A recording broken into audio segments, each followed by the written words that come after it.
Okay, quick little side note before we start the video. I totally forgot to mention this in the video itself, but I wanted to plug that me and Tiro and APA, we're all running a Little Cup tournament for all of you guys, and I really want you to join. We have about a week left in signups. We're shooting for 64 applicants. We're about 2/3 of the way there. We're going to cut off at 64, so definitely sign up as soon as humanly possible. We're going to have, I believe it's a $130 prize pool for 1st through 4th place, with first prize obviously getting the most, then we kind of descend down. It's free to sign up. It's free to play. It's a fun way to try out Little Cup as a format, and I think Little Cup is a lot of fun. So if you enjoy watching this video and you're like, wow, this format looks really refreshing and I want to try it out, please, please, please go sign up for APA Little Cup Legends. Completely free to sign up, and it'll be a lot of fun. So I'll link that in the description below, and hopefully we'll see you there playing, and you can maybe play me because I'll be playing in it too, to hopefully not have to spend a lot of money giving it to you guys. If I win, then I don't have to give any money away. But regardless, I hope you guys enjoy the video, and you'll see actual intro now. Boom! Hey guys, OGalbina here, and as you probably saw via the thumbnail, Little Cup content is back. We are bringing you a movie of our APA Little Cup Evolution season. I believe this is season 3 or 4. I think this is season 3 of Little Cup Evolution. If you don't know what that is, APA, which is something that I run, especially the showdown side of things, and me and Tiro on the Little Cup stuff as well. Mostly Tiro, he's the GOAT. I love Tiro. I'll definitely link him down in the description below. But essentially, LC Evo is as high of competition, in my opinion, in most people's opinion, as high as like Little Cup Draft League skill level wise goes. We have some absolute killers in this league every season. It's really, really solid competition. It's going to be the best Little Cup competition you're going to see around the space, and stuff like that. So I've never really uploaded any of these. I've made playoffs, I think, in the first 2 seasons as like a 5 or 6 seed. And in general, Little Cup lately, I had kind of been on a skid. And my most recent Clash of Kings run, which is a team tour that has Little Cup as a format, I typically do really, really well there. And I did really awful. I think I went 1-3, I think it was. 1-3, excuse me, or 1-4, which is definitely not up to my standards at all. And then I did pretty bad actually in LC Wi-Fi of all places, which, no disrespect, I feel like I should be doing well there. I have never lost more than 2 games there, and this most recent season I didn't even make playoffs, which again, very, very embarrassing. So this season of LC Evo, I actually sweated it really hard. I tried really hard in a lot of these games, and I really wanted to prove that I'm still one of the best Little Cup players around, because I do think that I am one of the best LC guys around. But yeah, this is going to be a movie. We're going to kind of go over our team really quick, and then we're going to go through every single one of our games and playoffs if we eventually make that, and you know, kind of show you a post-com, more narrative of, you know, my Little Cup season and all my games. So if you guys enjoy Little Cup content, definitely let me know in the comments below. I know some people love it, and sometimes videos absolutely kill it, and some people are like, I don't care about Little Cup content. So definitely let me know, and let me know if you like these movie style type videos, because I have, sorry if it's really loud in the background, there's a slumber party for Cooper going on right now, so there's a bunch of little kids just running around screaming. But let me know if you guys enjoy like these movie style contents. I have so many cool showdown leagues that I've finished and I think could make really good movies, and I think it could give really informed analysis on, you know, the teams and, you know, the battles and stuff like that. But I know a lot of people prefer Wi-Fi just because it looks a lot prettier, so definitely, and they prefer live comps because more genuine reactions. But if you want that more analysis style content every once in a while, getting a movie, I could go back through this last year or 2 and find a ton of draft leagues that I've played in, and I could upload the full season, give you guys a little bit more content. So yeah, definitely let me know what you guys think down in the comments below. If you want more of these, definitely let me know.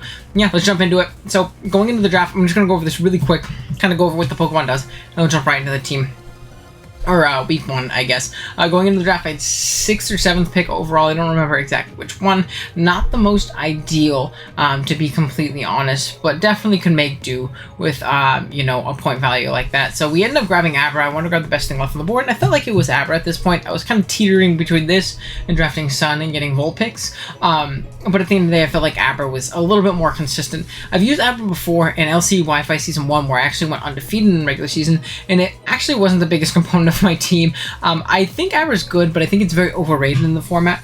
I think it really just functions great as a great revenge killer with getting that guaranteed sash with Magic Guard is really, really clutch in Little Cup with how high octane and how big the offense is. Life Orb Abra is also very solid. Losing Hidden Power was a little bit unfortunate, being that it doesn't have good coverage for specific types of you know, steel types and switch-ins and things like that.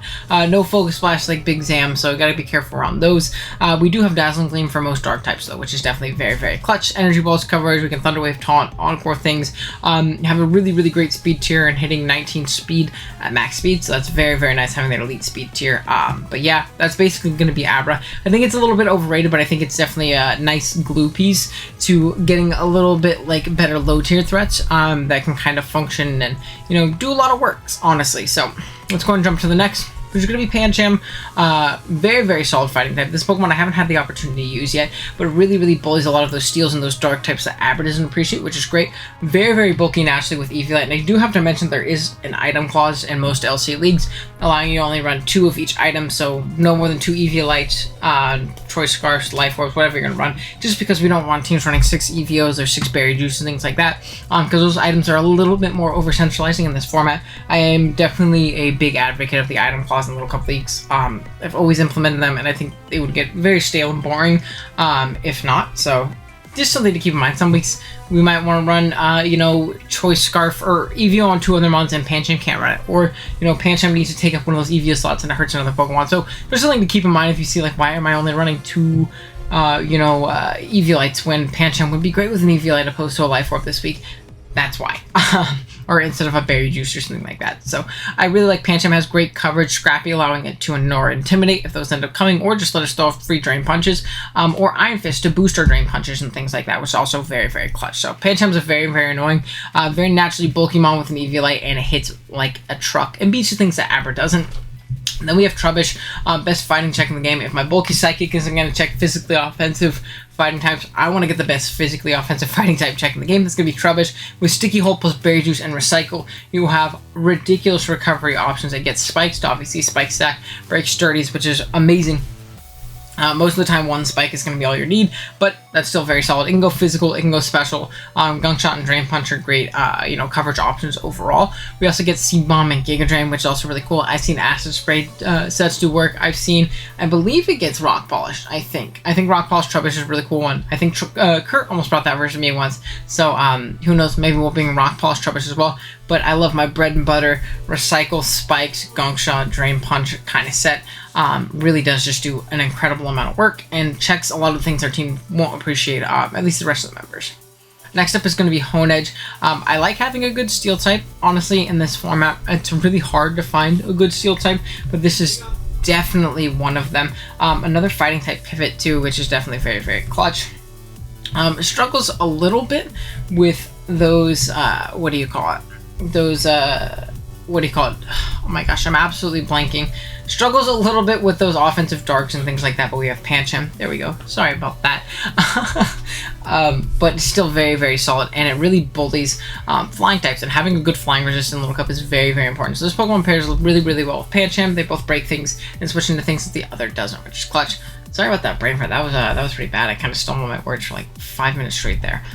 Next up is Sandow. I like having a good dark type with Abra as well. This gives me a solid rocker, it gives me a Volt Switch immunity. We're not going to get Volt turned on, and that's a really, really important component of Little Cup is momentum. I want to have something that deters just mindless Volt Switch clicking, and Sandow does that. This thing is great with the Scarf, with Scarf Moxie sets. Really clean through a lot of Little Cup teams that are, you know, more frail overall in the end game, as well as Intimidate as a great ability overall. Now, this thing isn't the bulkiest thing in the world, but intimidating, buffering, getting ourselves on the field a little bit better, or intimidating something as we go down to get into something else with a free switch is really clutch as well. Doesn't get knockoff, which is really unfortunate as a dark type in this type of format, but it still can definitely make do. Next up, I wanted a ground resist and I wanted another rocker, so I ended up grabbing Turtwig. My steel type didn't get rocks, so I figured this was very, very important to grab. This thing's very bulky physically, pretty bulky Spadef wise as well, and just a great overall piece to the team in giving me that ground resist and that rocker, which again, very, very clutch. And then another rocker and Omanite, but as well as another spiker and a set of super options. It's a little bit slow after Shell Smash still, but it has weak armor. It has Swift Swim as well. I've definitely seen Swift Swim sets do some work as well if we can set up some manual rain. And yeah, it has a pretty bulky Fizz Def stat with a pretty mediocre HP, but if we invest properly, we can actually form as a pretty solid fighting, flying resist, which again, very, very important. Little Cup, probably one of the most spammable offensive typings, so we'll definitely take that. Next up, we grabbed Starly.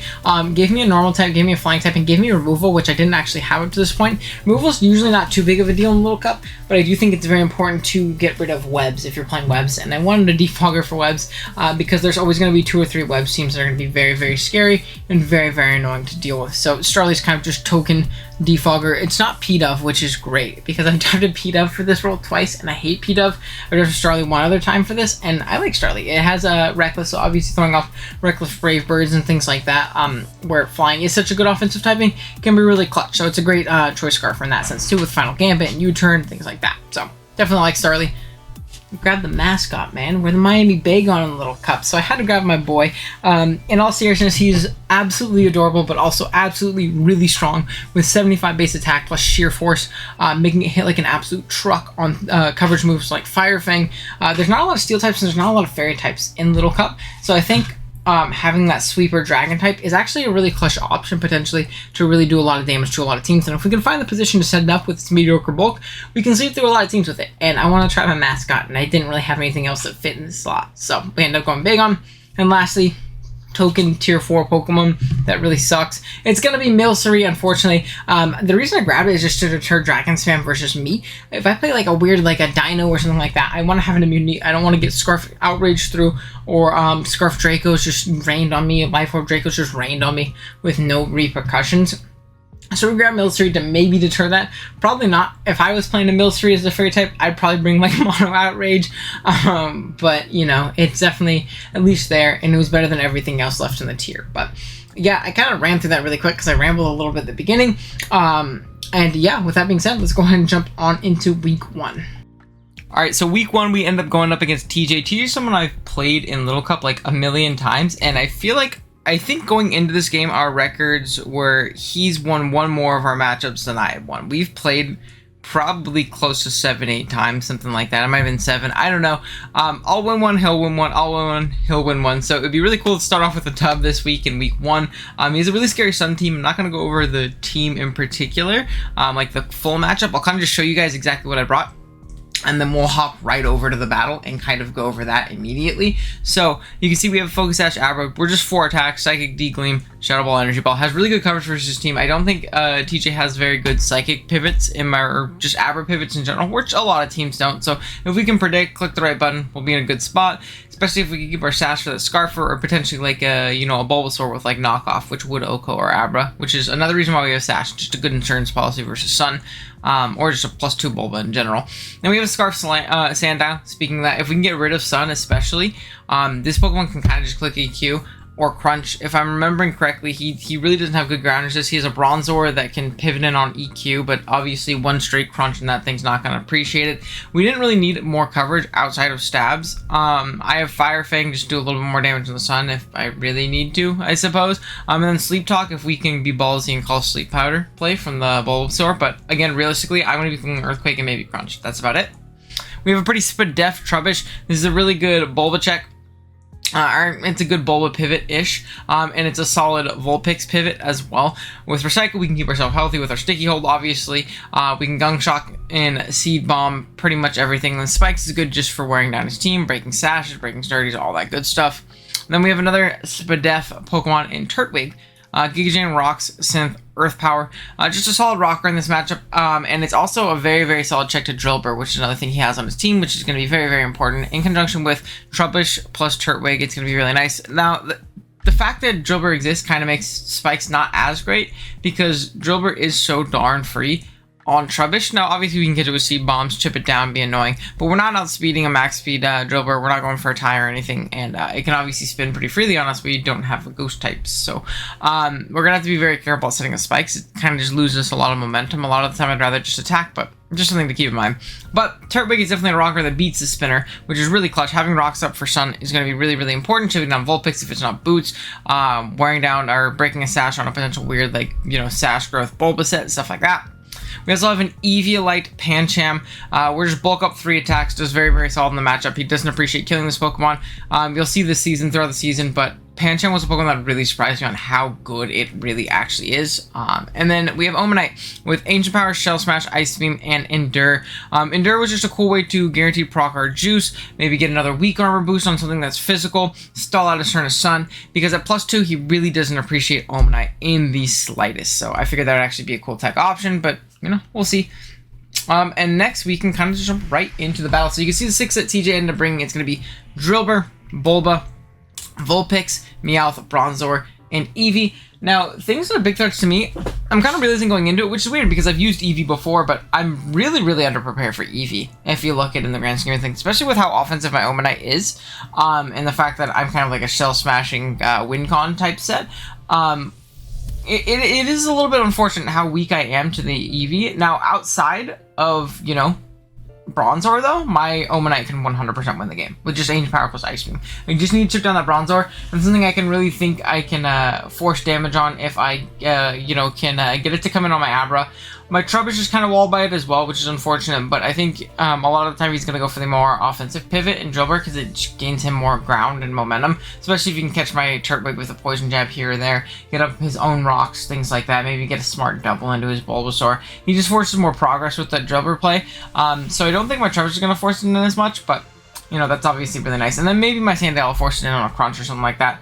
Bulba is obviously very scary. I'm not super worried about Drillbur because we have Turtwig, you know, and things like that. So yeah, this being said, let's jump into it. We're gonna lead off with Pancham just because I feel like I have a very free knock on everything. Nothing really threatens me offensively, and the fact that it's going to OHKO me. I can knock off the Drillbur, which would be absolutely amazing. I can knock off the Bronzor. I will 100% take that trade, 100%. I can force out the Eevee. I can force out this Meowth too after it might want to like fake me out or something like that, but other than that, absolutely free knockoff. So he is going to reveal the fake out and reveal not to be Life Orb, which is definitely interesting, but Parting Shot's going to come out, definitely weakening our knockoff a little bit, but we do get it off nonetheless as the Vulpix comes in. It's going to be clutch information. It turns out to be Berry Juice, so we know that we only have 4 more turns of Sun left, which is great.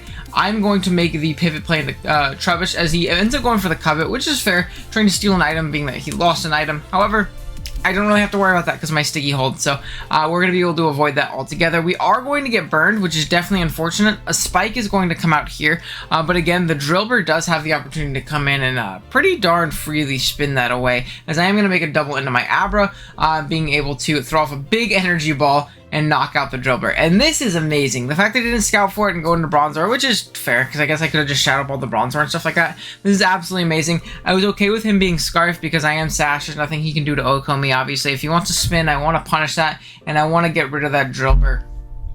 Because I don't have great switch-ins, and it also keeps that Spike up. It keeps that Spike up, or I can get a Spike up again later, and he really doesn't appreciate Trubbish in general. Even if I am burdened, I don't have great damage output, getting rid of, you know, a Pokemon that can really exploit it is absolutely amazing. So Knockoff's going to come out here. I'm going to pivot right back into Trubbish because he's absolutely obnoxious. Gets right back up to full as we do get Parting Shotted right here, as the Bronzor is going to come out next as I recycle just to keep myself, you know, keep my juice around so that I can recycle on that Vulpix and things like that. As rocks are going to come up, I make a hard switch into Sandow, and we see that the Bronzor is actually sound like Moran. Bronzor is actually going to be Colbert, and this is honestly really good for me. I'm still completely fine with this because, yeah, I do take a little bit of damage. I am going to take this Flash Cannon, but 1, I get a good 40% off this Bronzor, putting in range of the next one, but 2, I also reveal it's not Eviolite, it's not Berry Juice or anything like that, which it might have died if it was Berry Juice. No, I think it might have lived because it's only a 40%. So honestly, this is really good for me in the long term of things. So Flash Cannon is going to come out. Bronzor's not the strongest thing in the world, so it's going to take do a good 30%. As we do Crunch, we're able to take out the Vulpix, and Sun is gone once these next 4 turns end, which is again absolutely amazing. He's going to make a double out into Eevee after he goes into Bulbasaur right here, as I do make the switch into my Trubbish, just being that I can you know, pivot, take these hits, maybe recycle, stall, be a general nuisance. But Eevee's going to come in, it's going to double edge me. I don't feel comfortable going into my Overnight right there, just because of the fact that I don't know, I'm going to take a million damage. I'm going to pop my juice and be in a worse spot, so I figured just stacking off my Trubbish is fine there, especially being that the main thing he was here to check, at least on this team, in Vulpix is gone, and I guess Bulbasaur is still around. However, I don't have to worry about it as much because now there's what, only 2 turns of Sun left? Yeah, only 2 turns of sun left, so Baton Pass is going to come out.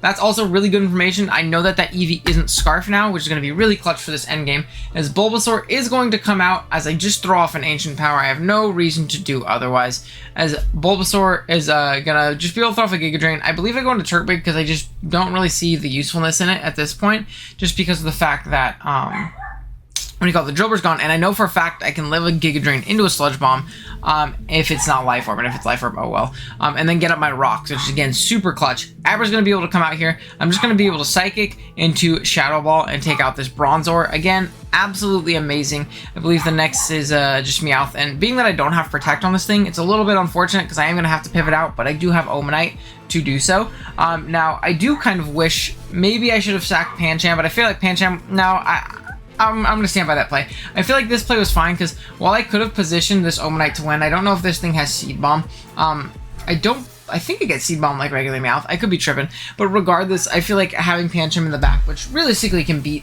the last 2 members on its own. I can definitely live an Eevee hit after Rocks. I can definitely live a hit from Bulbasaur and knock both of them out, and then obviously knock out this Meowth as well. I just feel like it was more valuable to sack off Omanite, maybe get a little bit of chip on this Meowth, which we did end up getting, obviously with our weak armor.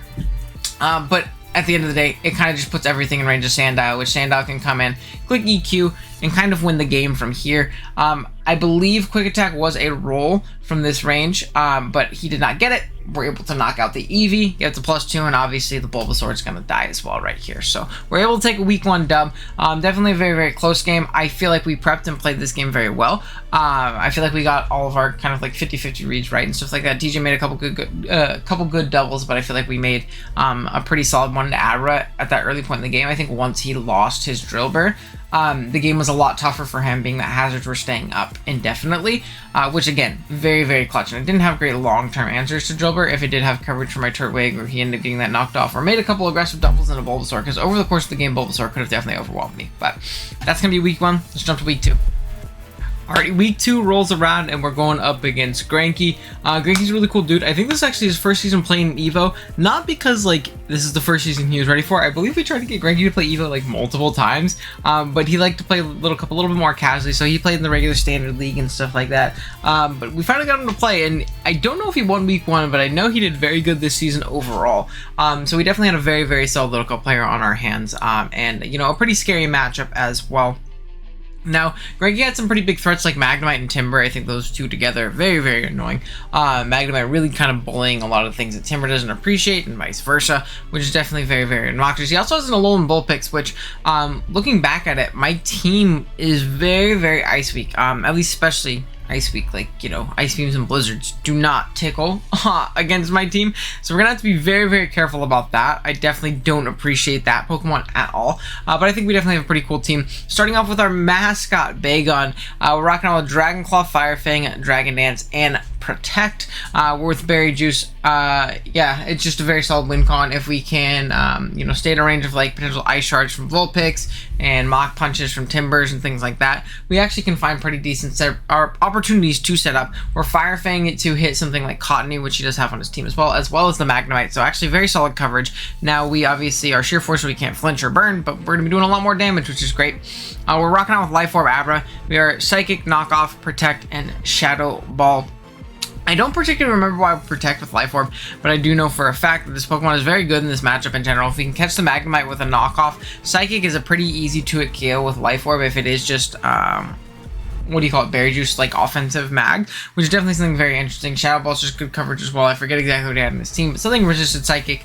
That Shadow Ball warranted, and yeah, if we catch that thing with one knockoff, Psychic is pretty much a KO on everything on his team, which is, again, absolutely great. And we have another bulk up Pancham. Pretty much the same exact set as last week, I believe. Zen Headbutt for stuff like Timber, Drain Punch and Knockoff, just it seemed very, very hard. And then Bulk as well. We do not have coverage for the Cottony, but if we can catch the thing with a Knockoff, it doesn't have the most reliable recovery. And between these two guys and potentially forcing it with this and lowering it with this, I think that we'll actually be pretty okay when it comes to the Cottony. But speaking of Trubbish, we have a pretty physically defensive Trubbish. I don't know if this is the exact same set that we ran in the actual game. Yeah, this isn't, because I remember I was tweaking sets. Yeah, this isn't the exact same set that we ran in the actual game. I believe we only hit like 15 or 16 speed, which is going to come into play. So just keep that in mind. Gunk Shot, Drain Punch, Spikes, and Recycle. Very solid in this matchup. Very, very good Timber Check. Phenomenal Timber Check. Probably one of the best in the game. And then we also have a SD Hone Edge with just Iron Head, Sneak, Close Combat, and Swords Dance. And then we have a Rocking Mixed Life Orb, Sandow with Sludge Bomb. If we catch that Cottony, it dies. Even with the Jolly Nature, with that 76 investment, we should kill most Cottonies pretty darn easy. So let's go ahead, jump right into the battle itself. You're going to see that he ends up bringing the Vulpix, the Clamperl, which I think sucks as a Pokemon, but if you look at our team, if we let it Shell Smash, we might just lose the game if it's not in range of Shadow Sneak, so gotta be careful about that. Magnemite, Gibble, Cottony, and Timber, and I'm also realizing I don't have a ground resist on the team that I brought, so Gibble's gonna be an absolute nuisance for us to deal with, so let's go ahead and jump into it. We lead off with Pancham, as he's gonna lead off with Timber. Now, honestly, I don't know why, but I'm going to click Bulk Up here, and I don't think this is a very good play. Like, while it doesn't lose me a lot initially, because he is going to just knock off, I know I can't win the game right here. I know that I'm not going to push much progress with the Cottony still sitting in the back, and I just got my Eviolite knocked off, which could have been really clutch and taking hits from Magnemite, Vulpix, things like that, and then just Drain Punching all of the health back.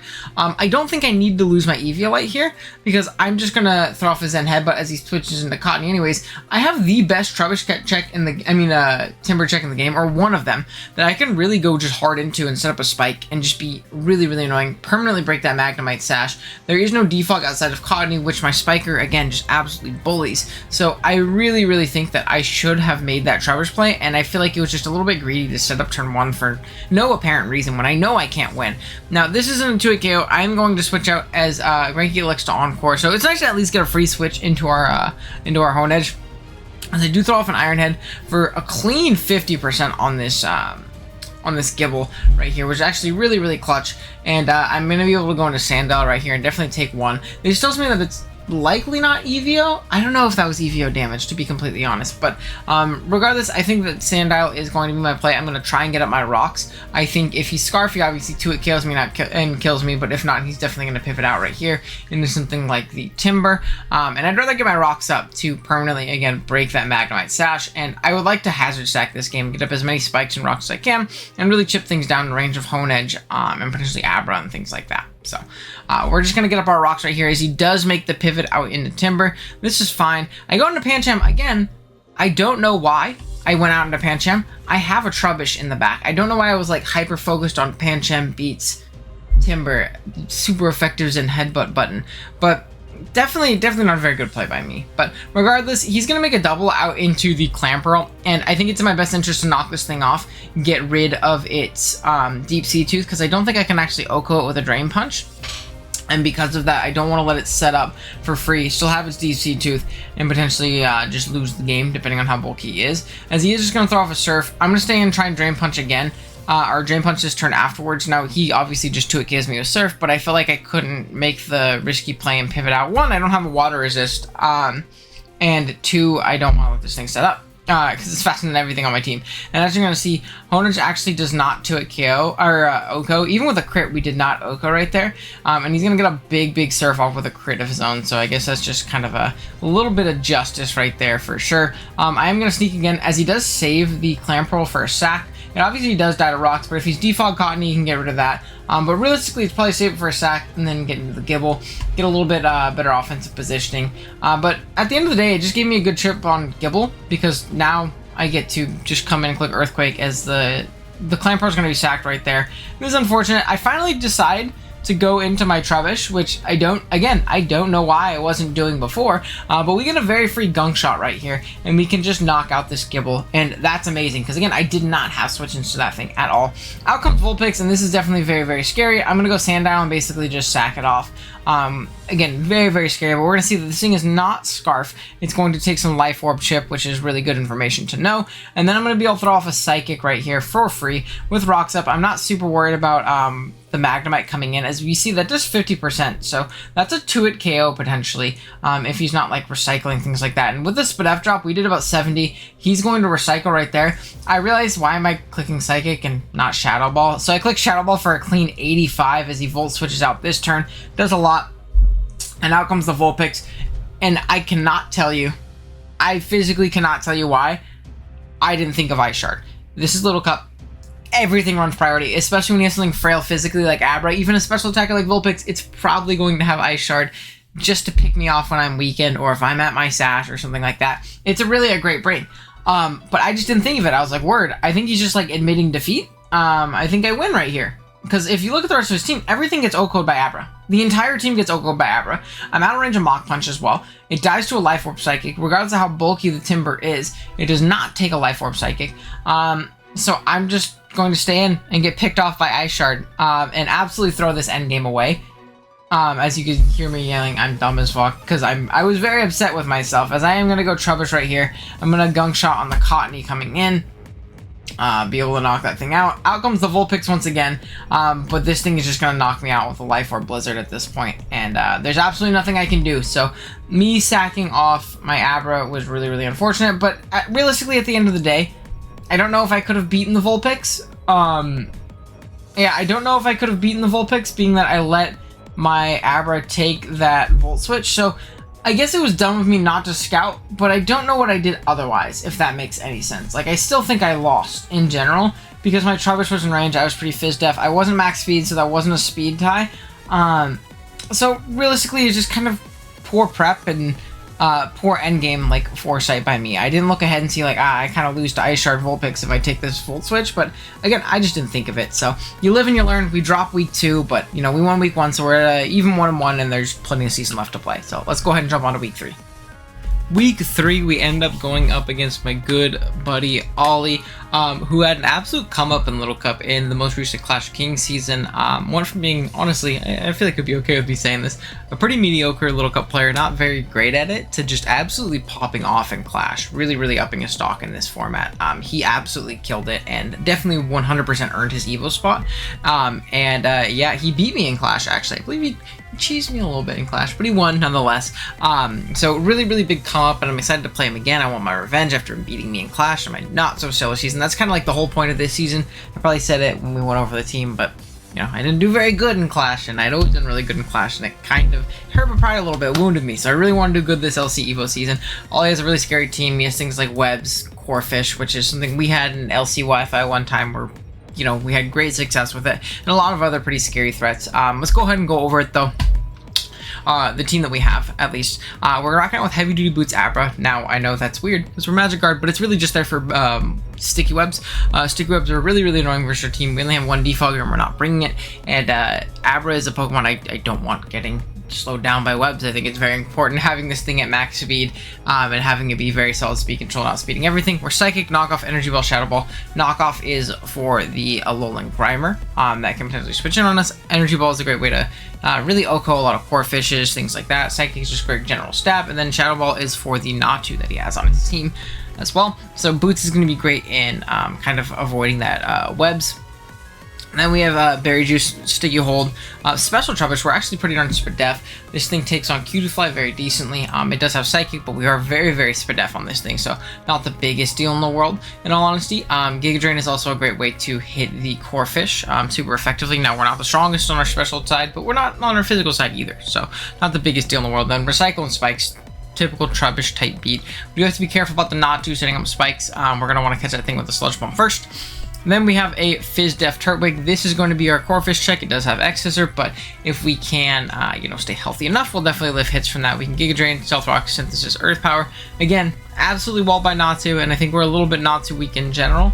But I still wanted rocks, obviously, and if I can get them up, that's going to be great.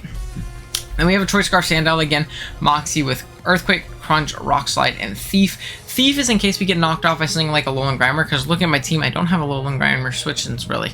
It's actually just kind of Sandile that pivots in on its stabs. So I could see myself getting knocked off and then being able to thief something else and get rid of their item is really, really clutch. Earthquake and Crunch hits things really hard, and then Rock Slide is going to be for the Cutiefly that might want to pivot it on us. Then we have a pretty fast Sword Stance 3 attacks Honedge. good Q to fly check. Really good in this matchup in general as a potential win con. If we can get rid of the Grimer, I could definitely see this Pokemon winning. And potentially Litleo as well, which is something that's going to be a bit of an issue. And then we also have another setup Mom in Bagon for Berry Juice. Again, Sheer Force with Dragon Claw, D-Dance, Fire Fang, Outrage. Again, not really good Dragon switch-ins on all his team. He basically just has Q to fly, which gets blown backwards by a +1 Fire Fang. So if webs aren't up, we get up to +1. We can potentially just win the game off of rip pretty much immediately. But let's go ahead and jump into it. I'm going to see the 6 that all he has. He has Q to fly, Alolan Grimer, Corphish, Natu, Piplup, and Litleo. Looking at it, I don't have Litleo switch-ins, and that's not good. I really struggle with Litleo. I think I underprepared for it again. Really haven't been, kind of tapping into like the bulky water aspect of our teams, I guess. This is kind of a weird way of putting it, but we're kind of losing to a lot of fire types, and we're losing to good ground types and things. But regardless, let's go ahead and jump into it. We are going to lead off with Trubbish. I wanted to lead well versus the Q to fly. Worst case scenario, he ends up going with Natu. I'm going to stay in and I believe throw off a Sludge Bomb, because I know I'll live a Psychic because I'm very Spadef, and I want to get some chip off on this thing, do a lot of damage. But he does make the U-turn play out into Grimer, which is honestly a safer play. There's no reason not to, because I also could have Dark Pulse and done a lot. Grimer's going to come out. He's going to throw off a knockoff. I do go into my Sandow, and I'm just going to throw off a Thief, be able to take this Pivotless item, do a ridiculous amount of damage as well, putting in range of Earthquake, which is very crazy to me, and just throw off an Earthquake as he makes the pivot into Q to fly. Very annoying, because this basically means free webs, which I am not a big fan of, but we're going to be able to throw off an Iron Head. We're going to get a crit, and this is very fortunate, because it's going to allow us to take it out this next turn with Shadow Sneak. I believe we would have anyways, but definitely took away any scare with that. As out comes Litleo, and that's not good, because again, I don't have good fire resist. That was 40%. So we're going to have to make the play into Bagon. I'm just going to Dragon Claw. No reason to set up with webs up, like at all. As out comes the Turtwig, he is going to throw off an X-Scissor.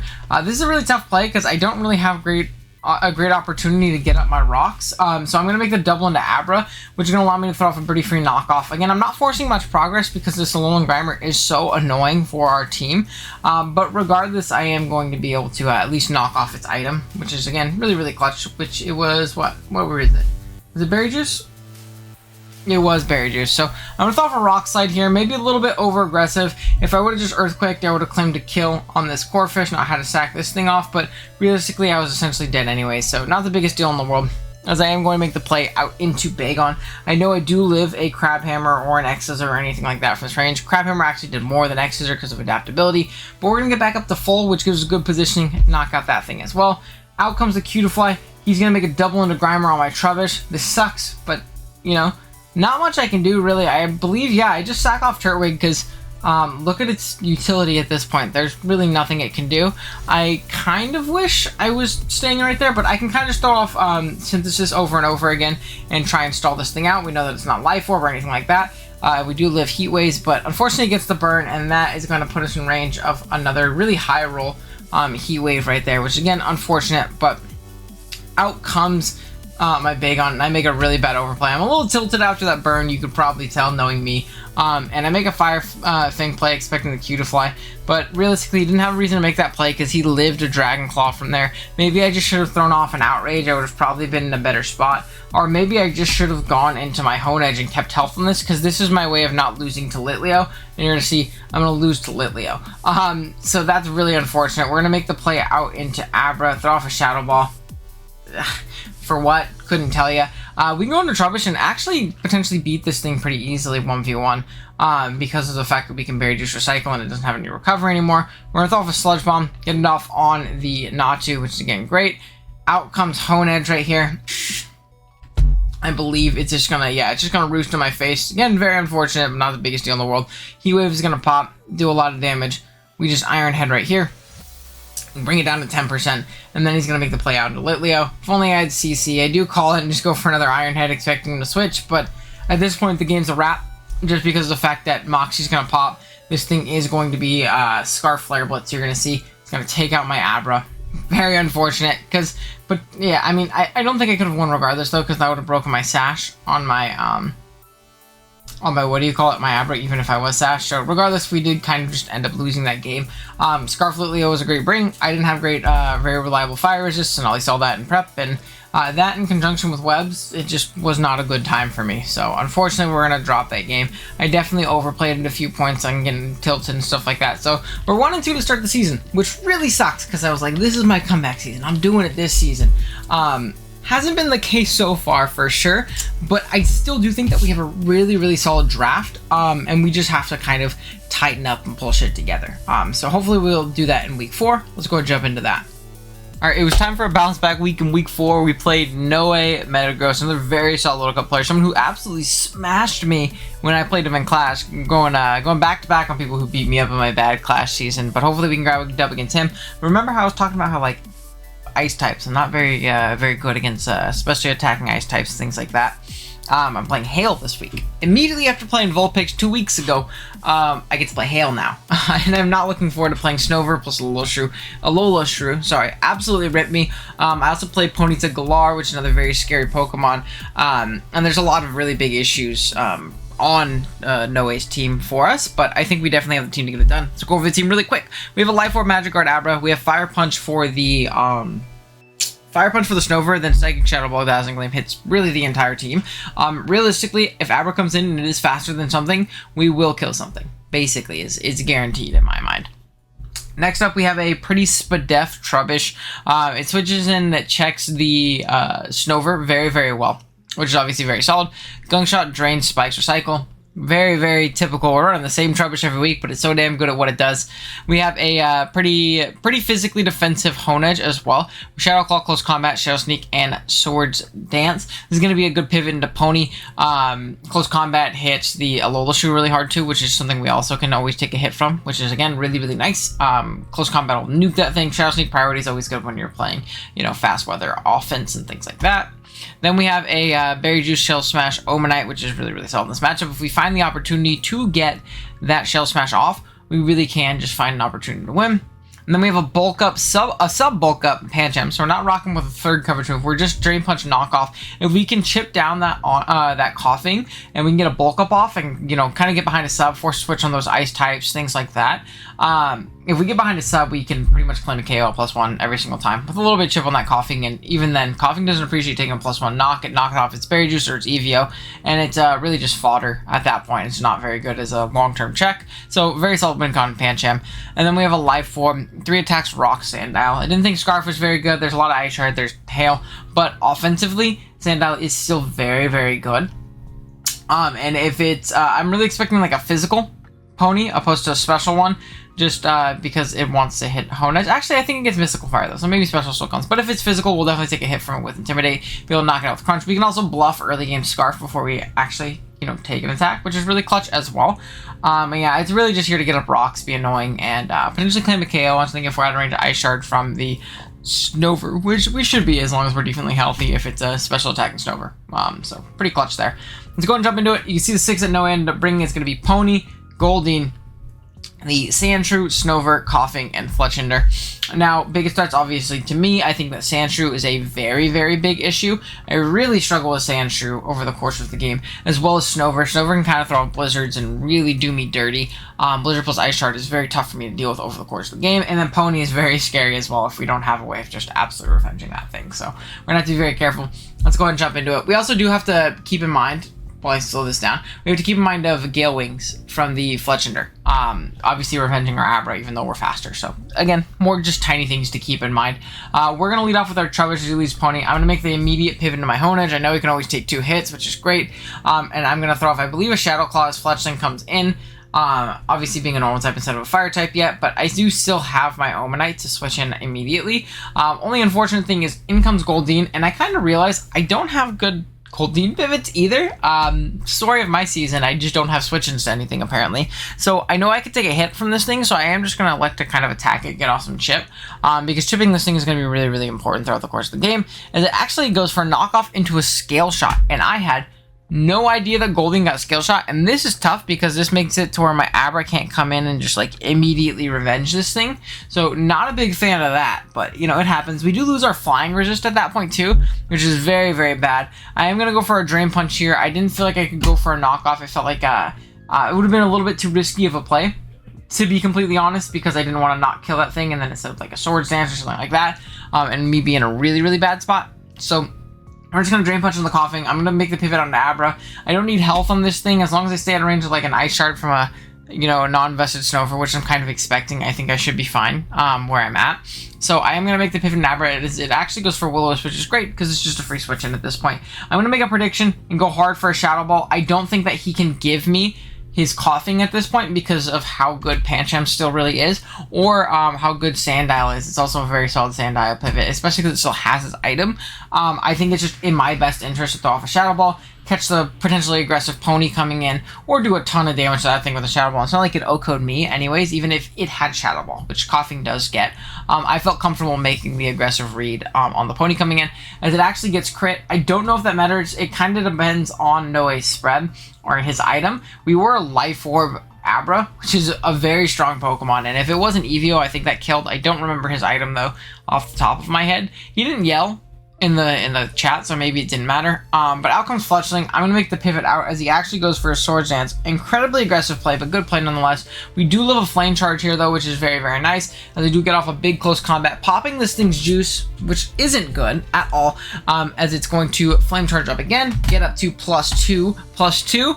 But thankfully, if I go into Sandow right here, I die to an Acrobatics. If it's Acrobatics, I die, but I at least put it at -1, and then I could potentially, you know, make a pivot out into something else. But it actually reveals to be Dual Wing Beat, which we do indeed live as long as we avoid a crit, which we did. We throw off a big crunch. We are going to die to Life Orb, which is unfortunate, but it's going to put it in range of our Trubbish, being able to knock it out from here as well, and we're just going to get our juice right back up. And I believe just off a Drain Punch. Yep, throw off a Drain Punch because there was no drawback. It killed from there if it roosted, and I just can't. It has like 8 moves. I'm not in the worst spot in the world. As right here, the Goldeen's going to come out. It's going to Swords Dance. I recycle. I probably shouldn't have recycled, to be completely honest.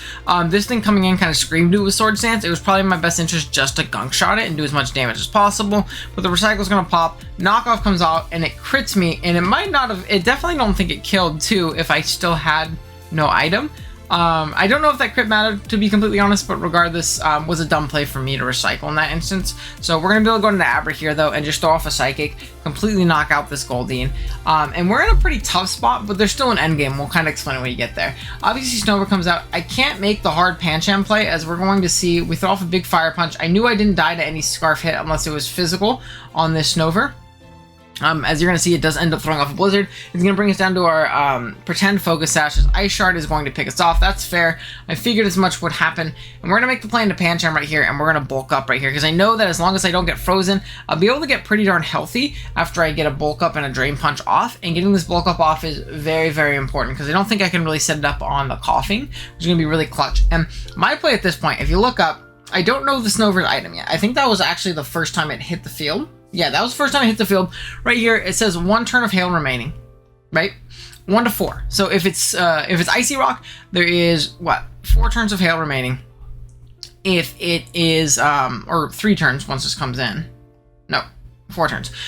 So it looks like there's 4 turns remaining. If I can get a sub up as he tries to throw off a Wisp or something like that, which I do expect, I haven't shown Substitute or anything like that, I can essentially, 2-hit KO this thing with Knockoff, but also potentially stall this thing out of Hail turns, this Alola Shrew, and as long as it's not Ice Shard, I can win. So that's what we're going to kind of go for right here, as you do sub as the Will-O-Wisp does come out. We're going to be able to knock off this following turn, and you're going to see it does a ridiculous amount of damage. It's going to be 48%, and after Hail Chip, it definitely 2-hit KOs it, as Flamethrower's going to pop right here.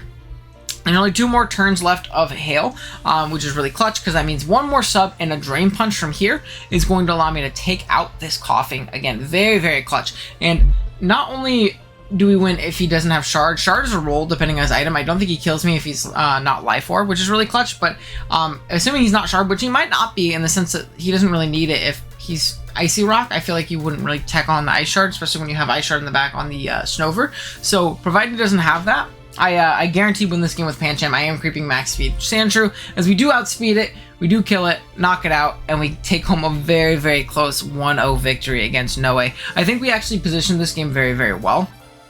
It looked pretty tough at one point when we were down, 2-4, but I knew Pancham could still pull it back if we did position properly, and we were able to do so, bringing our record to 2-2, kind of bouncing back after a 2-game skid and losing back-to-back to Granky and to Ollie. So this is definitely clutch, able to avenge one of those losses I had from Clash like I was talking about, and yeah, we're able to move on to week 5 with a clean slate, nice 0-0 record, hopefully can string some wins together, so let's go ahead and jump onto that. Alright, so week 5 rolls around, we're playing Geese, and a little bit of background knowledge going into this game. My team may look a little bit weird, like, building-wise, at preview, and like, the moves I selected, and the Pokemon I brought, because I was actually building off of an old dock. At this point, I had completely forgotten that we had switched over to a new dock, because we needed to, like, change ownership of whoever owned the dock before, and it was just easier. So I know we switched over dock, and then Geese had made a ton of transactions in the last couple weeks at some point before this, but I was prepping for his team from, like, week 1 or something, and I should have noticed via the dock not being updated, the one that I was building off, but I'm an idiot, so I ended up not doing that. But regardless, the team we ended up building was actually, funnily enough, pretty darn solid in the matchup. So we're playing Geese, though. He has scary threats like Pony, which is probably my favorite mod in LC. He has Apom, which definitely has its upsides and is potentially very scary for a lot of teams to deal with. Squirtle, which can really set up and beat us. Again, we don't deal with offensive waters very well, especially if they can boost their special attacks, so we gotta be careful about that. Let's talk about it, though. We have Abra first with Psychic, Protect, Taunt, and Thunder Wave. Very weird set for being Life Orb, but he has no Dark type, he's no Steel type. There's no Psychic resist on Geese's team at all, at least the team I built for, and funny enough, I guess, the team that he had afterwards. So regardless, this set was very good. We had Taunt to potentially, stop setup on things like Totodile and Squirtle. We get Thunder Wave, weird things, but most of the time we're either clicking Taunt or Psychic, Protect for like fake outs and things like that. Next up, we have a pretty physically defensive Hone Edge with Shadow Claw, Sacred Sword, Shadow Sneak, and Sword Dance. Good soft check to stuff like the Apom, and just gives us, and I guess Rat as well. We can definitely take a hit from both of those things very well, and gives good Shadow Sneak priority as well. Wincon Omanite does really well.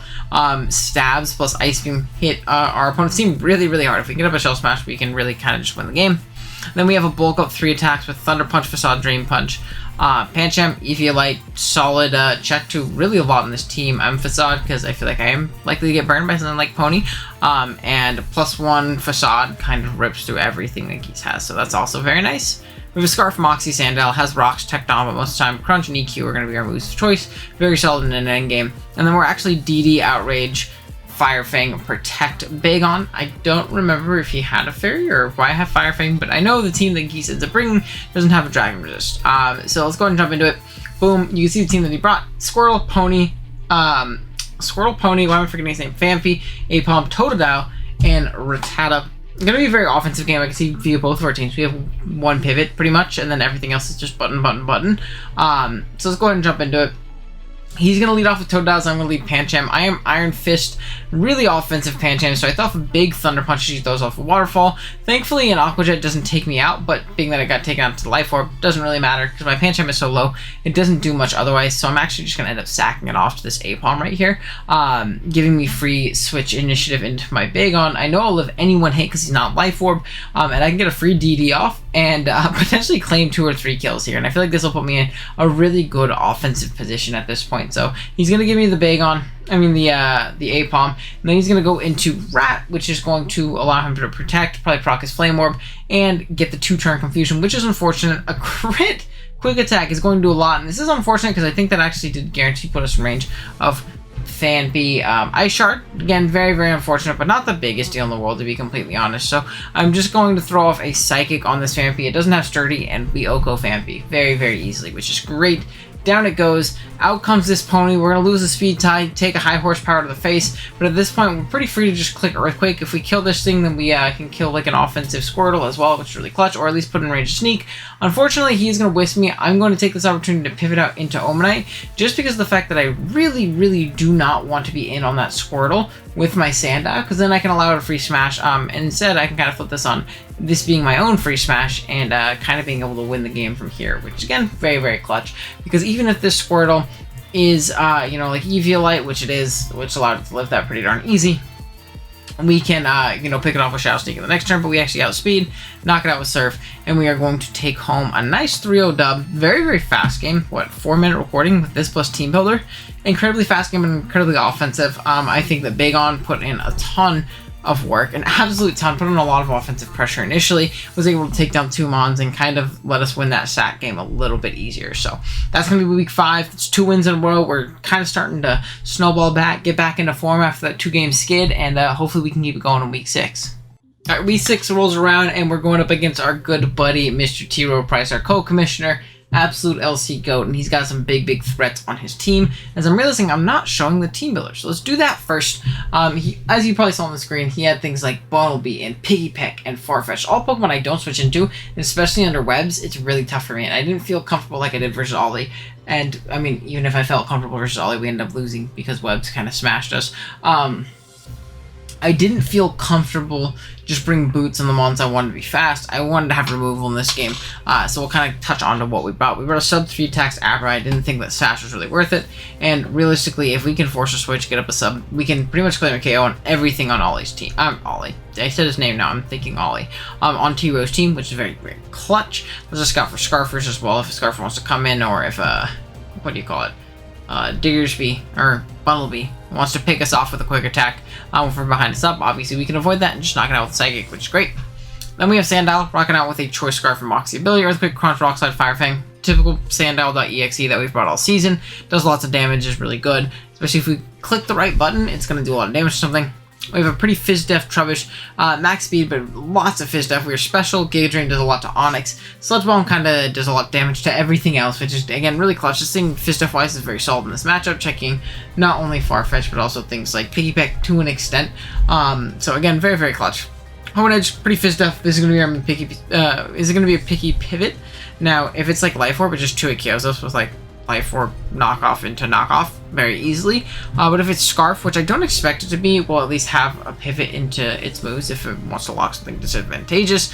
Realistically, Piggypeck is honestly kind of the biggest issue for me. But if it's not Scarf, I have ways of revenging it. And if it's Scarf, I have ways of pivoting around it, if that makes sense. And we have a bulk up 3 attacks Pancham. Who would have thunk it? I hope you would have, because we've brought this and this all season. And then there's the Starly I was talking about. The first time it ended up coming, we're rocking with Brave Bird, U-Turn, Defog, and Gambit. Gambit's a way to just nuke ourselves off in case we want to, nuke ourselves in front of an Onyx. Defog is obviously for the Surskit.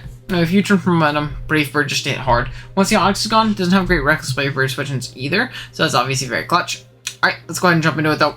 We have Surskit, Piggypeck, Onyx, Salandit, Bumblebee, and Farfetch. I believe I am just going to lead off with my Starly as he leads off with Piggypeck. Now, not gonna lie, maybe I should have scouted for this being Scarf, because Scarf Brave Bird does knock me out, because I'm a Starly. I'm not the bulkiest thing in the world, unfortunately. But I really didn't think he'd be Scarf in this matchup. I thought Life Orb just absolutely ripped through me if he could position himself better offensively. He claimed to KO every time. I get the allure of Scarf. It outspeeds and revenges a lot of my team, potentially. But I do have better pivots into it, if that makes any sense. So I figured this might not be Scarf, and I was okay with just U-turning, because if he's not Scarf, he's definitely not staying out on me. He's going to go Onyx, and I get that free switch, and I get to click a button, which is great. But he is going to reveal to be Scarf, but thankfully he U-turned, so I don't have to worry about getting knocked out. So realistically, I broke Sturdy. I got good information. I'm not super worried. As out comes the Onyx, and then I'm going to go into my Pancham. I'm just going to go for a big knockoff. As unfortunately, the Surskit is faster, so as I 2-hit KOs and Headbutt, it is going to end up getting up the webs, which is very unfortunate. Piggypeck's going to come in. I feel comfortable going Trubbish, because while Braveford has a chance to 2-hit KO me, obviously, or will 2-hit KO me, I can Recycle Stall it, which is really clutch. But he does end up making the U-turn play, as it's going a little too fast for me, so let's go back a little bit. We're going to go Trubbish, as he does end up making a U-turn play out into his Onyx, and I'm going to make a really aggressive switch and go hard Starly, just so I can guarantee get that defog off. I think that's really important that we get this defog off, get these webs away, so the rest of our team can do lots of damage and do lots of annoying things, but he is going to just kind of knock us out with a Rock Blast after. So not the biggest deal in the world, but definitely very solid. As right here, the Onyx is going to go for Earthquake. We're going to be able to knock off its Berry Juice, and then I'm just going to throw off a Drain Punch, get a little bit of health back. I know the Onyx won't kill me, and we'll kill it from there with Drain Punch very easily. As a Fake Out's going to come from this Salandit. We know it's not Life Orb, so I'm thinking I live a Flamethrower, but he misses Fire Blast, and that's really unfortunate for Tiro, because that did have a really good chance of knocking me out, because even though I'm EVO, I'm not the bulkiest Pancham in the world, and Salandit is very strong, so him missing that basically kind of just gave me an extra Pokemon to potentially sack later.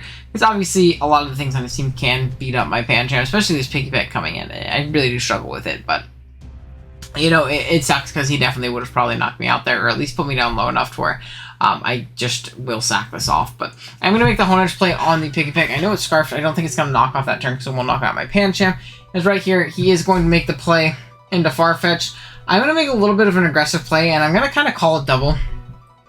Because I feel like if I let in Bunnelby, I have to sack, and I don't appreciate that. I know I'll level Farfetch'd it, so I just end up going for an Iron Head, covering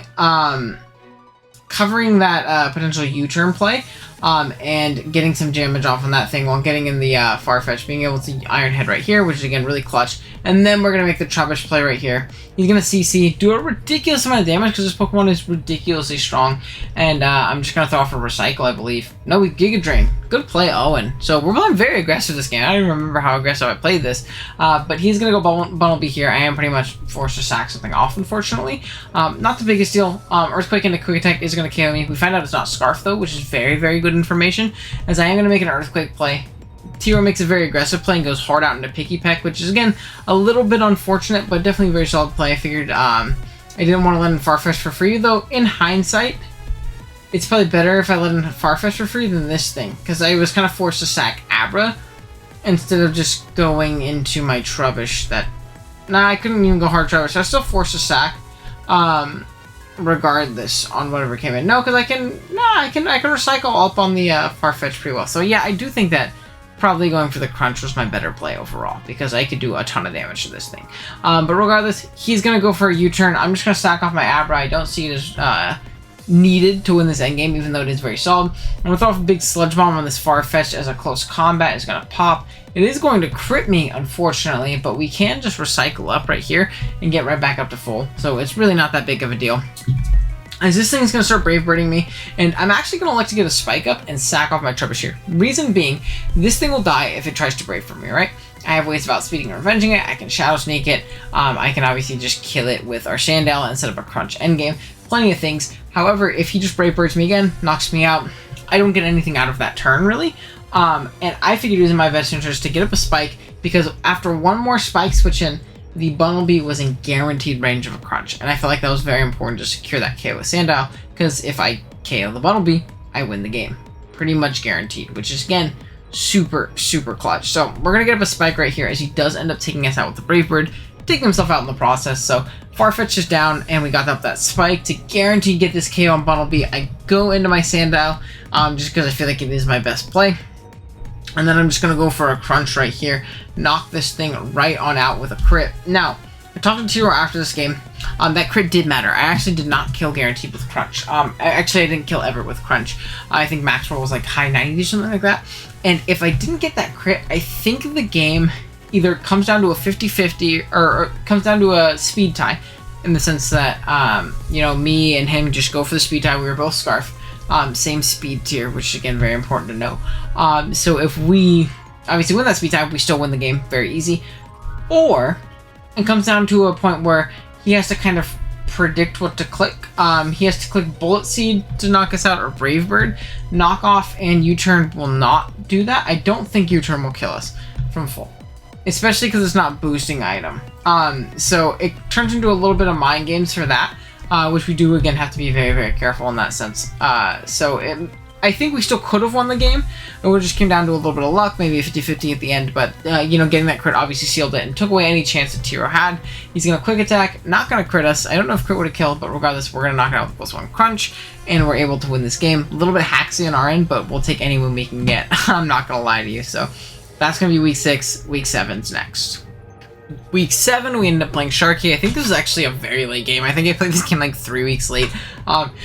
Definitely after, I believe, our Week 8 game against Josh, because I played my Week 9 and 10 late as well. So I think I played Week 8 before I played Week 7. I think I played Week 10 before I played Week 9. But regardless, we're going to go in order when it's on the dock and things like that. And we're going to be playing Sharky. Very, very scary team. He has Rufflet, and I don't like Rufflet. He has Mudbray, and I don't like Mudbray. And then annoying Pokemon like Zorua and Grimer, and lots of just big nuisances that I don't deal with super well over the course of the game. Let's go ahead and jump into it though. Our Abra is going to be our first one. We're Focus Sash. We're just 3 attacks Calm Mind. I never really see myself clicking Calm Mind, but I figured it'd be nice in niche options and niche instances. At the very least, maybe Thunderwave would have been better, because I'm never clicking Calm Mind. Thunderwave could have been nice, just like Last Ditch, or I could have had Protect or something like that. It was really just having a status move for Zorua, I guess, or a non-attacking move. So there's honestly probably better options than Calm Mind, because I'm realistically never clicking that move ever, unless I really force a switch, which would be really clutch. But there's going to be Scarfish faster than me. It's not like Abra's just going to win the game. It's going to function as a revenge killer in this game. I'm pretty Fizz Def. Hone Edge with Rock Slide plus Swords Dance, Shadow Sneak, and Iron Head. Pretty solid in this matchup. Solid Rufflet check at the very least. Then we have a Smashing, also Spiking Omanite, which is definitely very interesting, but I feel like, you know, they're both, they're a couple instances in which Spikes might be a little bit more beneficial than Smashing, and I didn't really need any other moves. Once we get to the game, actually, you'll see he doesn't have Water Resist that he ends up bringing, so realistically I can kind of Shell Smash and just surf through everything if we position ourselves correctly. Then we have a Scarf Pancham with Drain Punch, Knockoff, Parting Shot, Iron Head. I know we are not bringing Bulk Up Eviolite Pancham, which is definitely interesting. If we can get rid of that Mudbray, this is actually a very solid win con against his team. That, and if we can weaken the Grimer, but I think I have plenty to weaken Grimer, including Sandow right here. Berry Juice, we're Earthquake, Protect, Thief, and Rock Slide. Thief, once we lose our Berry Juice, or we can knock it off by Grimer or something like that again. Just a very clutch option. We can Rock Slide and hit the Rufflet. We can Earthquake through a lot of things that we can protect. Just for, I believe it was like Fake Out, it was for different Scarfers, and it was for High Jump Kick on the Riolu, which is clutch as well.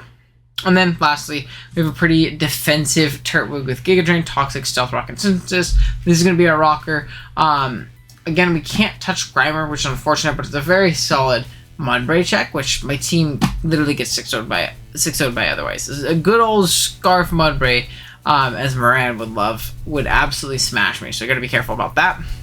Let's jump into it. We see Mudbray, Rufflet, Grimer, Zorua, Glameow, and Riolu. Lots of big threats. So we'll see what we can do. If it's like SD Riolu, I really struggle with just High Jump Kick plus Crunch. I really struggle with those moves, so we'll have to be careful. And Copycat, obviously giving it priority, is very scary. So we're going to lead Turtwig as he leads off with Mudbray. He clicks Knockoff, and I'm like, oh shit, that's a Zorua. I'm pretty dumb for that, you know, I'm not going to lie. Pretty dumb. But we are going to be able to get up our rocks, which is definitely clutch and very important in this game. And I'm going to stay in and die to U-turn. Really dumb play. I think I said in chat, I forgot Zorua got U-turn, and I was looking at its physical coverage. I was like, hey, I live another hit. That's cool. I'll just synth up or something like that, and kind of scout and see what it wants to go for. He's just going to U-turn and get on out of there and knock me out. So very dumb by me. I have no Mudbray switching now at all. So we're going to have to be very careful. Glameow's going to come out its own tempo, so it obviously doesn't get dropped by our Intim. But realistically, that's fine.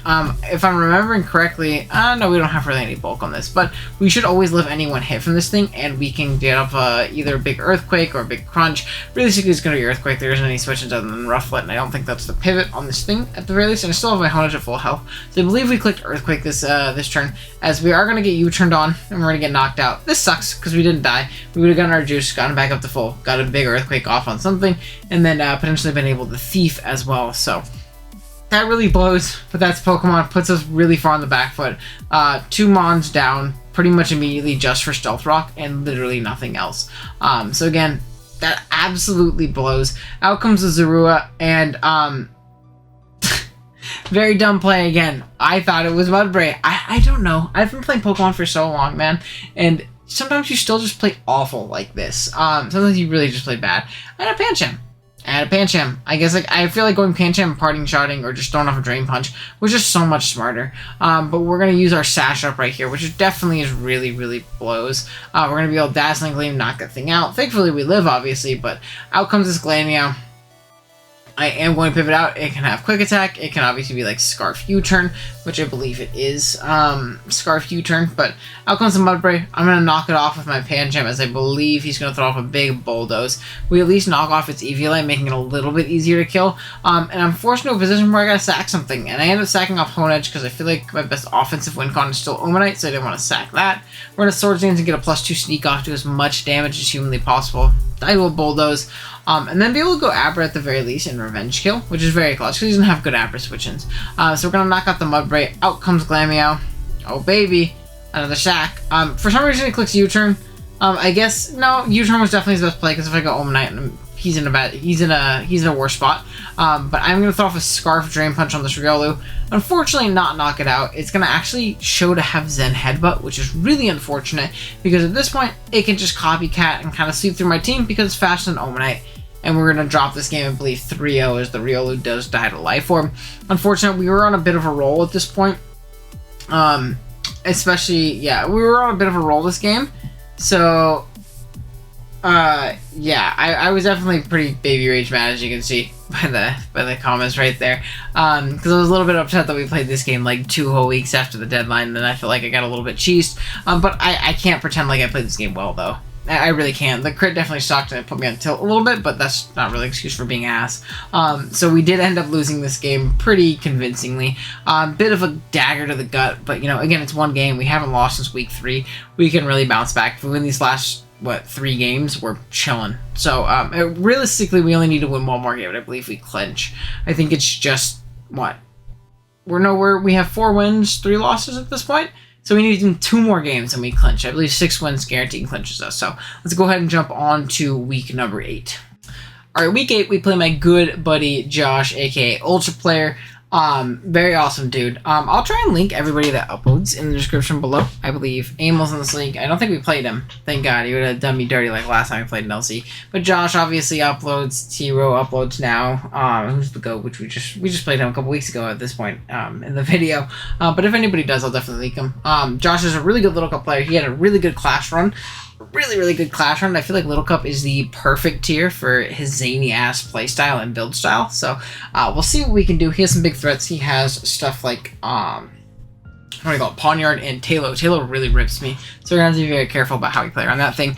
We can go ahead and jump in. We'll talk about it. We have Abra, rocking on the Life Orb, Magic Artist's ability, Psychic, Shadow Ball, Drain Punch, and Substitute. If we can get up a sub on like a Pawniard Sucker Punch or something like that, we can just Drain Punch away. We can Shadow Ball things like the Ball Toy, the Punkaboo, and we realistically just Psychic everything else on his roster, which again, really clutch. Then we have Trubbish, pretty physically defensive, very solid Pawniard check. We're faster, we can Drain Punch, but live Sucker Punches pretty well. We can get up Spikes, we can Recycle. It's going to be a little bit annoying with Ball Toy. We're kind of wall-bed Ball Toy, but not the biggest deal in the world. It's Ball Toy. Then we have a Bulk Up 3 attacks Pancham. It's back. I lost last time. I didn't bring it. I'm fucking bringing it this time. Drain Punch, Knock Off, Bulk Up, Ice Punch. Just very good in this matchup. Then we're Weak Armor, Smash 3 attacks Omen Knight. If we can find the opportunity to set it up, can also very much so win. Life Orb, Moxie, Sandow. Intimidate would have been good for everything other than Moxie. I don't expect to like Moxie Sweep, but I don't want to proc a Defiant on a Pawniard, especially when I might pivot it in on a knockoff or something like that. Or just Stabs, Stealth Rock, and Taunt, which is really clutch. It's a rocker that beats the spinner. Again, very clutch. And then we're a pretty offensive Hone Edge with just Stabs plus Sacred Sword. Also does really well, honestly. If we can get up a Sword Stance, not a lot wants to take this thing on, which is, again, very clutch. So, let's go ahead and jump right into it. We're going to see that Josh ends up bringing Pawniard, Ball Toy, Talo, Pumpkaboo, Grubbin, and Nosepass. I'm going to elect to lead off with my Sandile, as my computer freezes a little bit. Sorry about that. And he's going to lead off with Pumpkaboo. Now, I know this is kind of a losing matchup. I don't deal with this Pokemon super well, especially Pumpkaboo Super. Very bulky. I actually don't kill this thing in one with a Crunch, but I feel like it's in my best interest to get damage off on this thing. So something like my Pancham can go crazy. Something like my Average and have to worry about Shadow Sneak from it, or Bullet Seed, or stuff like that. So I'm fine with honestly trading this damage, getting off this big Crunch, and going down to this Bullet Seed. I believe he gets 3 hits, which is all he needs to knock us out, but this allows us to go into Pancham. I still have a knockoff. I don't want to risk getting burned. No reason to set up or anything like that. As Josh is actually going to elect to go out into Grubbin, and I just have a bulk up in this thing's face. Right? Oh, and speak English. In this thing's face, because realistically, I also can't Calc. There's not much this thing can do to me. I know it was just fighting, but Knockoff and Ice Punch should always knock this thing out very easily. He actually elects to go Sticky Web, which means I only have to take 1 attack in theory, because Knockoff is going to do what, 50%, and then an Iron Fisted boosted Ice Punch is actually going to crit and take him out. Now we might have to take another. What do you call it? We might have had to take another Thunderbolt there, but I don't think it was that big of a deal. And you'll kind of see. It might have been if that really mattered, because he's just gonna go into Ball Toy, assuming I was adamant, I guess. and I'm going for a speed type, but we're actually going to completely outspeed him because we're jolly, knock him out, which again, very clutch. And this kind of telegraphs that he doesn't have good coverage to hit me or a way to kill me from this range with Talo. And he's going to go into it next, and I have no reason not to Drain Punch. I'll get the offensive momentum and, you know, deal with it from there. Because +1 Iron Fist Booster Drain Punch does indeed kill Talo. We lose like a net total of like 6%, and it looks like it's a very, very easy Pancham sweep. We're going to Drain Punch up on this non-Berry Juice Nose Pass as he does Thunder Wave. Not the biggest deal in the world. It sucks, but as long as we break through here, we should still win. He's going to Dazzlingly do 52, and we get parried. Unfortunate. Kind of cuts our sweep short, but Honed should be able to clean up here very, very easily, and if not, Trubbish can come in after if we get crit by knockoff. So we're going to sneak take out that thing. We're going to chew a knockoff, and then we just click Sacred Sword. Down it goes. That's the game. Probably the quickest Little Cup game I've ever played in my life. This was 12 turns. And it's not, you know, like it was a bad game. Josh played awful. It was just a ridiculously fast one. Shows how offensive of a metagame that this really can be, and how quick things can snowball with just one small thing going your way. But that's going to be week 8. Week 9 is next. So I know I said I was going to go over them in order, but I just kind of walked through my week 9, week 10, and it's very evident I played my week 10 before my week 9. Because if I win this one, I can clinch, and I guess that kind of spoils a little bit. But I think that kind of takes into context the next game a little bit better. So we're gonna go over week 10 before week 9. Realistically, it doesn't matter. All of the games get played. At this point, I believe we are 5-3, and a win will clinch us. 6-4 guarantee makes playoffs in the league. So that's obviously very clutch. We're playing against Raj. Raj has some pretty scary threats. I don't remember all of his big high tier threats because he actually didn't bring a lot of really high tier threats versus me. He had things like Tyrant though that were very annoying. I don't switch into Houndour like at all, so we have to be very careful about that thing. Snubble's annoying. Trapinch is always annoying just because it can trap and be annoying, and Revenge Kill and First Impression and Earthquake can be strong. All that fun stuff. So that's obviously something to keep in mind. Let's go and jump into our team though. We're Life Orb 3 attacks, Protect. Albert Protect is obviously for that Trapinch if it wants to try and First Impression us. We can obviously avoid that and throw off a big Life Orb Psychic afterwards and at least get chipped, if not kill it if it's not chipped. Next we have Sandow. We're just Scarf Moxie. Who'd have thunk it? Then we have just a 3 attacks knockoff Parting Shot Pancham. We are Scrappy this week though instead of Iron Fist, just because of the fact that Snubble does exist. I block the Intimidate. I can knock off an Iron Hit after Rock should kill. Or if I don't have rocks, I think it's... No, I don't even have Spike. Yeah, I think it just like has a good chance to kill, or if I get a little bit of chip, it kills. So that's obviously very, very nice. We're Shell Smash 3 attacks. Omanite does crazy work once we chip down his team. SD 3 attacks Hone Edge. Another very solid mon. We do kind of have to eliminate the Trapinch if we want this to win. As well as the Houndour. We don't deal with Houndour at all. And then we have a pretty split def Trapinch. We actually take on the Houndour pretty well with this thing, which is pretty clutch, though we do get trapped by the Trapinch, so you're kind of seeing a common theme with this team right here. But yeah, let's go ahead and jump into it. Against Raj, he ends up bringing the Tyrant, the Trapinch Chespin, the Houndour, Tentacool, and the Snubble. I'm going to lead off with Pancham. I think it leads off well versus really everything. As Trapinch is going to lead, he's not going to want to let it get knocked off, which is fair, especially when you have a Snubble. So I'm able to throw off a knockoff, and this crit actually makes it to where, so yeah, I definitely didn't kill it with knockoff and Iron, because this crit made it a pretty favorable roll in my favor. I would have just Parting Shot down into something otherwise, and then just like 2 KO'd on the next time it wanted to come in. But now I felt pretty comfortable just going for an Iron Head. It just makes the pivot back into Trapinch, showing this thing is not Evo. It is in fact a Choice Scarf Trapinch, I believe. And we're going to be able to Drain Punch and get all of that health back, knock it out. Chespin's going to come out, and I see a very plausible endgame with my Sandile. Good lord, those are 2 completely different Pokemon. I see a very plausible endgame if I can chip or get rid of this thing. Everything dies to Earthquake at this point. Literally everything. We just have to bring the Sturdy on that Tyrant. Everything dies. So he's going to throw off his Zen Head, but he's actually going to get a crit. This is fine though, because we can just throw off Drain Punches. We don't need this to like survive this exchange. As long as we keep it low, or at least put it in range of Earthquake, which we do, it's going to end up being at 5%, which is again very, very clutch. And Sandile actually has a very prime position to just click buttons. As Tyrant's going to come in, and I see why I made this play, because obviously with Sturdy Berry Juice, you get back up to your Sturdy and be a general nuisance. I probably would have to stay and click Earthquake again, because I can't let it Dragon Dance very freely.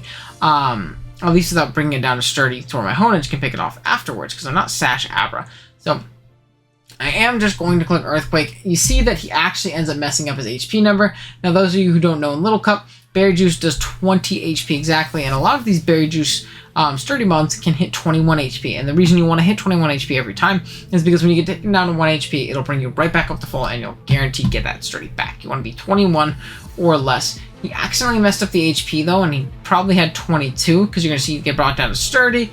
You bring back up, he's at 96, and this basically seals the game. He loses from here. You can go into Snubble, being this thing doesn't have an item. I'm completely fine just to, attack him from there, but he doesn't even go into it at this point, so we just get to +2, and then we're going to knock out the Snubble at +1, and then out comes Tentacle, which also dies, and then Chestpin's at 5%, so down that one goes 2. We couldn't intimidate Shuffleus because we O-code everything at that point.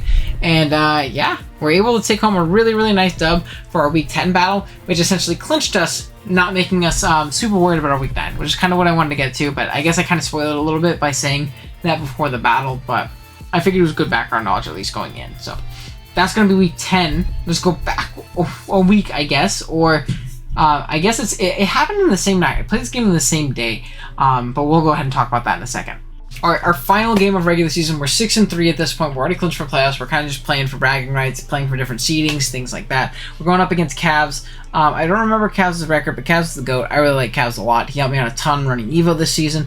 He was phenomenal build support when we played in Clash together, despite me not doing great. His build mock support was phenomenal. Definitely knows his stuff in Little Cup, though, and he has some pretty scary threats, like Staryu, which is a Pokemon I don't really deal with too well, and Tortuga. And if you know me, I have like this curse where I always lose to Tortuga. It's a Pokemon that I don't even think is very good. Like I wouldn't draft Tortuga most likely, but for some reason Smash Tortuga always rips me. I always have so much trouble with it.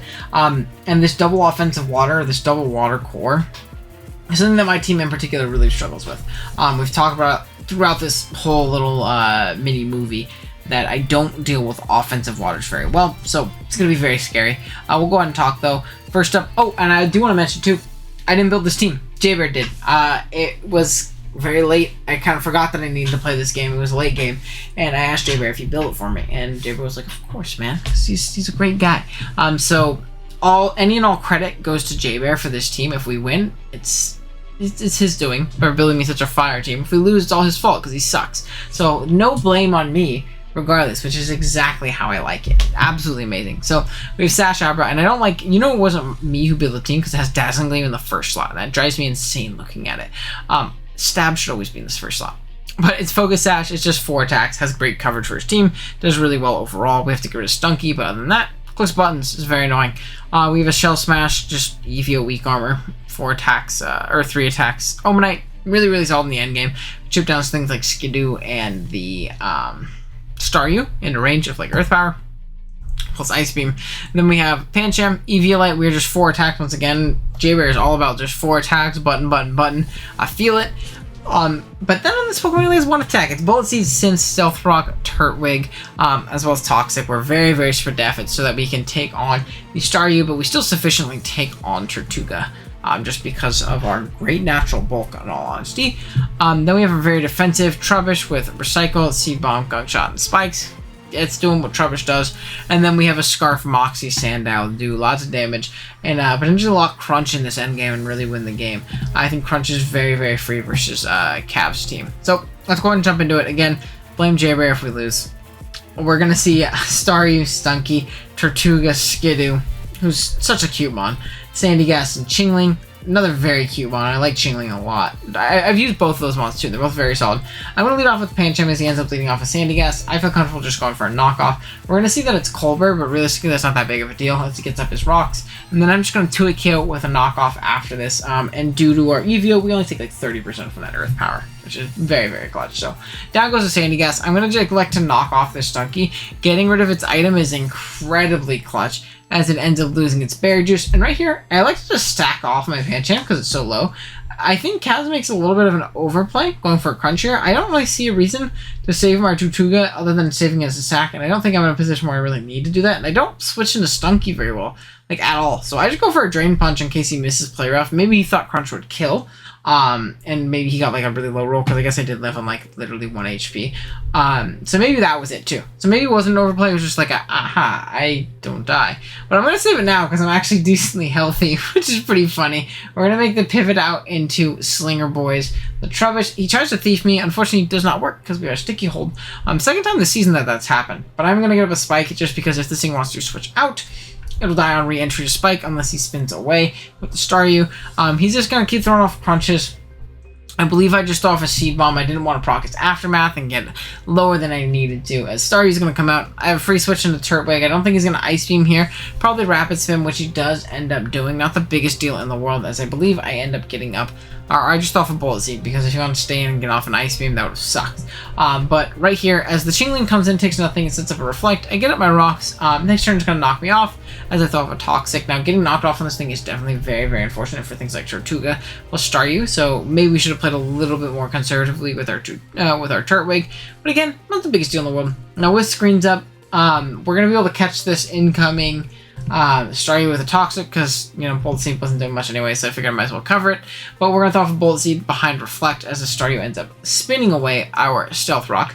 As I believe I end up getting up Rocks again right here, because it should go down to Toxic, which is great. So that means Rocks are up to stay. And it means Tortuga isn't going to be able to come in and set up on us for free.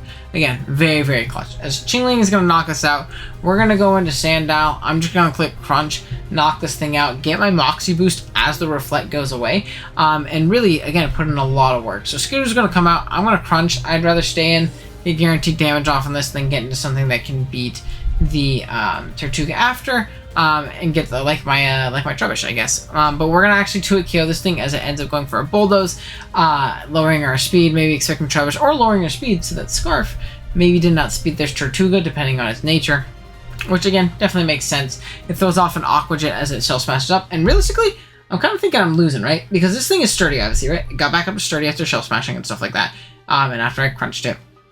And the reason I think I lose is because if this thing is Liquidation plus Rock Blast, I don't have anything to beat it at this point. Rock Blast is going to be able to break my Sash on my Abra and knock me out. I can live one with Omanite, but I believe we are slower on this set. Or no, we're not slower, but he can just pick me off with Aqua Jet. Duh, I'm stupid. So it's down to the sturdy, but I don't have a way of really killing it or avenging it at this point. Everything else dies. Thankfully, there is no Rock Blast though.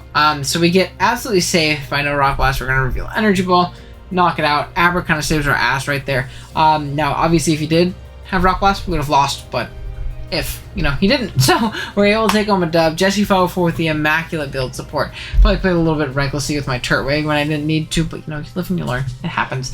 And we're able to end the season at 7-3, which is absolutely phenomenal. Really, really solid. Over round 1, we got to take on Granky in playoffs, and that didn't go great in regular season. It's just my luck to play a guy who smashed me in regular season in round 1 of playoffs. So we'll see if we can get our revenge. Alright, so for our rematch with Granky, round 1, I ended up bringing a pretty similar team. We did tweak a few things. We have the same exact bag on, I believe.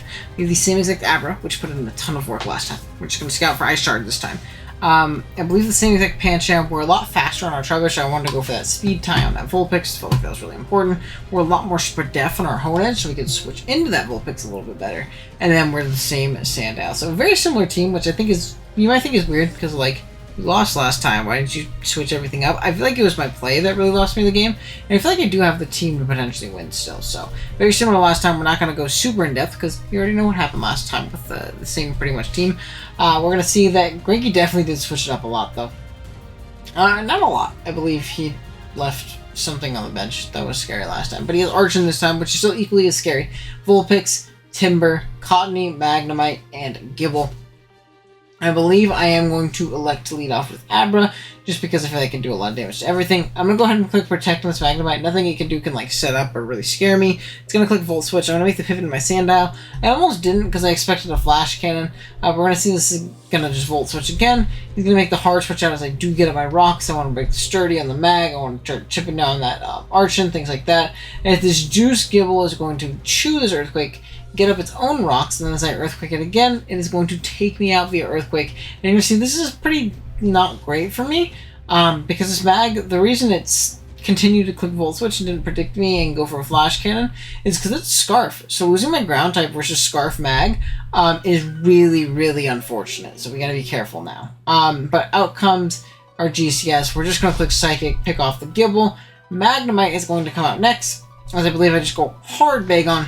Don't really have much for it. Again, maybe I should have protected again. Not the biggest deal though. As the Volt Switch is out, I get my Berry Juice back up, but that basically means we can't switch into it again. We really can't. As right here, I am going to make the pivot out into my Honedge as this thing ends up throwing off a Moonblast. Completely fine. I'm able to throw off a pretty free CC this next turn, actually, which is definitely very clutch. So Timber's going to come out. We are going to throw off said CC. Not really that much. Definitely revealing that is Eevee-like. As Archer is going to come in on a double as I go into my Trubbish, and this is a very smart play because I don't have good Archer switch-ins, and my Trubbish can't really touch this thing. I believe Drain Punch is the best way I can hit it, and that's not a good way to hit Archer. As he actually ends up going for a Hone Claws. I was fine with just sacking off my Bagon, but there's definitely interesting information. Now, not only is this dueling lead not going to miss, it's going to kill. So that's definitely unfortunate. We would have been 2-hit KO'd anyways, but it's good information to know. I go into Abra, and unfortunately, I take a quick attack here. Now, thankfully... Sorry. Thankfully, it's late when I'm recording this last part. This Vulpix actually cannot KO us with a non-attack boosting or non-attack invested Ice Shard from this range of health that we're at. We're just out of range of a max roll. So despite taking that big quick attack, we're able to knock it out with Psychic, and we're going to be able to potentially deal with the Vulpix, or at least revenge it still. Whereas we couldn't, and we know it's a life form again. So out comes the Mag, and this is kind of the turning point of the game, and a part that really fucks me over. Right here, Mag comes out, I'm like, I can't switch in, but what I can do is I can go Pancham, and then throw off a big Drain Punch. If he's not max speed, it's great. If he is, you know, I'm fine, I get off big Drain Punch, be in a good spot. But he actually, no, I go Trubbish. Not Pancham, because Pancham gets 2-hit KO'd, even if it's not analytic. We go Trubbish, I know I can live any hit, get my juice up, and 1v1 this thing very, very easily. However, it turns out that he's analytic, basically confirming that he's Scarf as well. And without Trubbish, I don't know how I don't just auto-lose to Timber, I don't know how I don't auto-lose to Vulpix. There's a lot of Pokemon I just don't beat, and my Trubbish could just win the game. It really was this good in this matchup. If we didn't like lose the speed type to the Vulpix, if we weren't out of range, I really think that it could have just immediately won the game. But unfortunately, I made kind of a bad play. I didn't really think of Scarf. I kind of tunnel vision, not pigeonholed, tunnel visioned Magnemite runs Berry Juice Sturdy, which on a Hail team too, it's not always the most reliable thing. So definitely disappointed in myself in that one. Probably was not my smartest play in the world. I'm basically forced to go into Pancham. I believe I just go for a knockoff as the Cottonee comes in. Timber's going to come in next. He's going to catch me on a double into Honedge. I can't really switch. I got to stay in and get knocked. I don't think I died there, but I think I lost this game regardless. I'm just going to go for a Psychic. Vulpix is going to go down.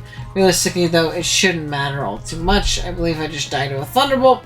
And then Pancham is going to, Drain Punch all of his health back, but the Cottonee I don't have coverage for, and even if I did, I was in range of Mach Punch, so he did, or I was in range of Hail as well, so I just didn't have an end game there once I lost my Trubbish. If I didn't lose my Trubbish, I think I could have won the game, but kind of just shows you,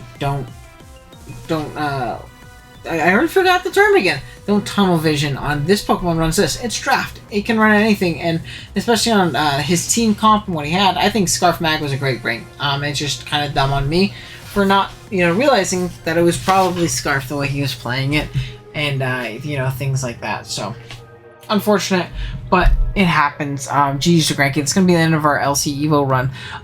Not how we really hoped for it to go, especially with going 7-3 in regular season, dropping out round 1 of playoffs. It's very frustrating, but I think we played well overall, and I was able to, at least in my eyes, redeem myself over my really bad Clash run. I think in this league, where it's probably the best, in my opinion, LC competition in general for LC Draft, we ended up playing it really well, so I'm definitely proud of it in that sense. Thank you guys so much for watching. If you enjoyed, if you stuck around this whole time, I really appreciate you. Drop a like if you enjoyed, though. Sub if you're new. At the time of recording this, I'm at like 560 something, which is really, really close to 600, which is our goal before BDSP. So if you can help me out on that journey, I would really very much so appreciate it. And yeah, thank you guys again for watching. I'll see you guys in the next one. Later.